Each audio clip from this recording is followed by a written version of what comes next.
Did a lot of people come from like New Orleans and Lafayette to go to Mervyn Con, do you know? Lafayette, but I don't know about New Orleans.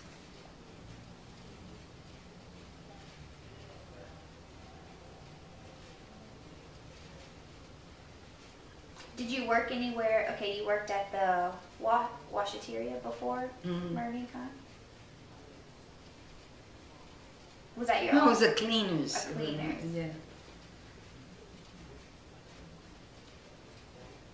So you worked at the cleaners first, and then Mervyn Con in the lingerie department. And then you got moved to a buyer. Okay, and so that was, you would say, around when you were 17, or you started working at Mervyn Con? When I started working at Mervyn Cons, I think I was close to my 20 years old. I was 20. Yeah. I don't think I was more than 20 years old when I went to work. Okay. And so you got the job through someone who knew you. Is that mostly how people got the job at Mervyn Con, or how did you go about getting a job there? I didn't. I told you I drove the cleaners truck. Right. I'd go pick up the dirty clothes and bring them to the cleaners. And I'd always pick up Mr. Jankow's clothes, which he lived just right there, you know. And he always had a joke to tell me. So we were friends when I delivered. And when Barney closed the cleaners, I had an appendix operation, so I was off. Well, he called me, and he said, "Vi, you're the only one out of the 5 girls that I can offer a job to, because they couldn't read or write." He says, I said, "Well, when I'm ready, when, you know, I'm sure I will." I was hoping I'd have children. I was young then. I was 20 years old, you know, 19 or 20. And he said, "Well," so when I called him, when I was ready to go, and I called him, and that's when he says, "It won't be in my department," which was the hardware, you know, but he says, "We'll fit you in." And he told me a time, and I went, and well, that's how. So Mr. Jankow, he's the one that owned the He cleaners? is, no, Barney did. Barney did. Barney did.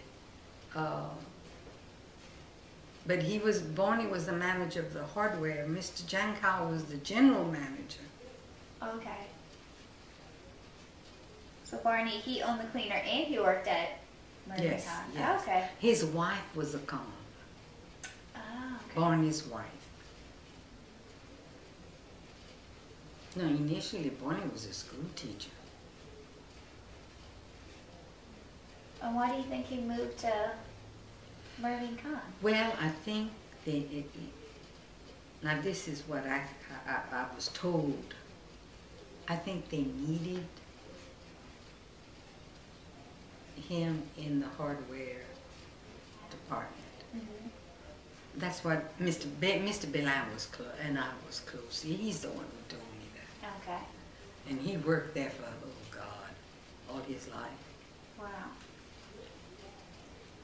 So they needed to keep a lot of people there because it was so busy? At one time, I was there. One time they had 102. 102 employees? Wow. 102. That was right after the war, you know. I say right after, but it was after that, you know. Anyway. And you had to know how to read and write to work there? Oh, yes. Because you have to make it, today everything is automation, but you have to make your ticket, and you have to add and subtract. And I don't know if you've ever seen that, you have these things there that you send up your money. Oh yeah, I saw that. They showed us in it. Those are neat. They are neat. So most people, if they wanted a job there and they can read and write, they could get a job there? Oh yes, nobody told me this. I just assumed they prefer hiring people that lived here. Mm-hmm. They were giving them a living, and then in turn they needed, Right. the help and good help and everything. Oh yes. Okay. Mm-hmm. That makes sense. So did you have to have an interview or anything? No, you just started. They told you what day to come? Well, I told Barney, I said, well, I think I'm ready to go. He says, well, it won't be in my department. He said, but I'll call you, Mm-hmm. And it's he and his wife that came and told me, anytime I wanted to go. I said, well, anytime. I mean, I can go anytime, Mm-hmm. He said, he just popped a time, and he said, I'll just tell Edel, Mr. Giancarlo, he said that you're going to be here at this time. I said, yeah. But I had a connection Right. with his mother-in-law, Mr. Giancarlo. Now, Mr. Giancarlo always had a joke to tell me when I pick up the clothes and all of that. Mm-hmm. And his mother-in-law, she was still living then, she would come to the bakery. I worked at the bakery for a little while. Mm-hmm. And she came in for some donuts one day. And I didn't have a dozen in the case. Mm-hmm. I said, excuse me, but I'm going to go in the back and get you a dozen donuts. I said, because I don't have a dozen here. She said, okay. And she paid me and she left. When she came back the next time, she said, would you mind getting them from the back? I said, no, ma'am. So I went and got her Mm-hmm. in the back like she wanted, which was, they were all made at the same time, But I had a connection. Right. And I think that's why Mr. Jenka asked for me. Because let me tell you, honey, she would come in the store and she made her presence, Mm-hmm. She was never rude. She was never ugly. But sometimes we have little jokes to tell, Mm-hmm. She knew about him. Mm-hmm. He knew about him when he come back from New York. I heard y'all had a good time. And he said, well, that's good. Mm-hmm. It was good. But that's how I got in. Okay. They asked me, that's how I got in. I didn't have to apply for the job. So I guess I was kind of lucky, wasn't I? How was your experience first meeting the Cons? Did you see them often when you worked there? I didn't see him often, but I knew some of them, and and for the most part, I have never heard anybody say anything unkind about the Cons. Mm-hmm. Because a lot of people, but I've never heard. Never heard. So they were easy to work for? The only one was the old Mrs. Mm-hmm. That's the only one I've heard, and it wasn't ugly. It was just she was getting old, Mm-hmm. and once you get old, I know now that I'm getting older, I can't do things like I used to do, and I'd want somebody to do it for me, but they don't do it right. Right. Mm-hmm. And that was the only one incident Mm-hmm. that I know of that happened. And it was the old lady, the old Mrs. Mervincon. So they weren't in there a whole lot, right? It was the general manager took care of everything? Oh, I think Mr. Cohn and the old Mr. Cohn and his two sons, I think they were there all the time. Were they there when you worked there? No, they were already deceased. Okay.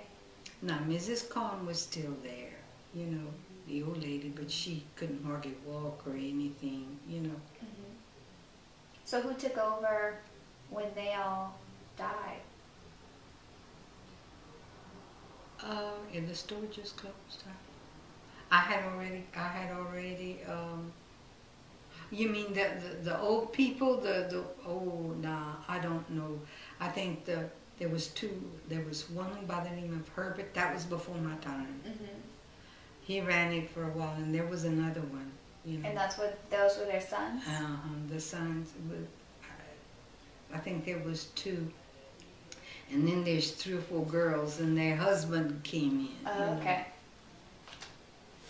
But Like your Mr. boss was Mr. Cow?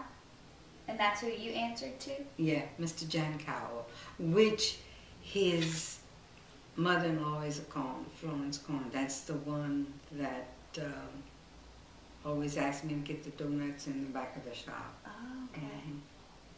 Lovely people. How do you spell his name? His last name? Who's that? Jan Cowell? Jan Cow. Jankow. The piece good was on one side. They almost owned the whole block. And the lingerie, when I went to work, my first job was the lingerie. Okay. The lingerie was on like you see on one wall, and then they had all the piece goods in the middle, and the next wall was the piece goods. You know, the piece goods was, yeah. The lingerie was against the wall that goes outside, and the piece good was in the middle of the store. Okay. And Christmas time, we pick up the piece good and bring it upstairs in the stock room, and to lay out the Christmas things. When I say Christmas thing, I would go to New York. Towards the end, I was going to New York in September to buy Christmas things. And you know, all kind of statuette. You know what I'm talking about. That. Okay, so when you would go to New York in September, would it just be to buy Christmas stuff? And then you would go another time to get I'd go in January for the spring, and I'd go in September for the piece goods, you know.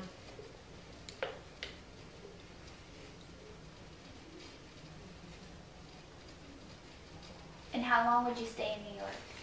A week. A week.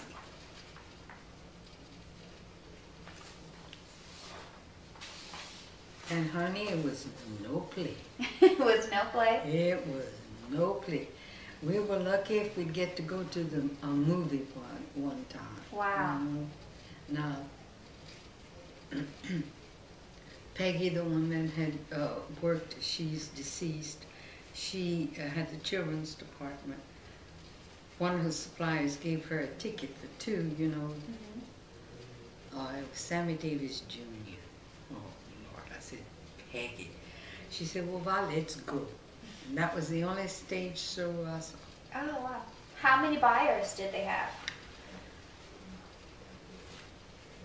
You see, there was Peggy, there was Wilbur, there was me, there was Mr. Morrison, and Mr. Jankow did some too. So it was a buyer for each section? Okay. See, Doris came, got here right after I did a while ago, and she just ready to wear. Ah.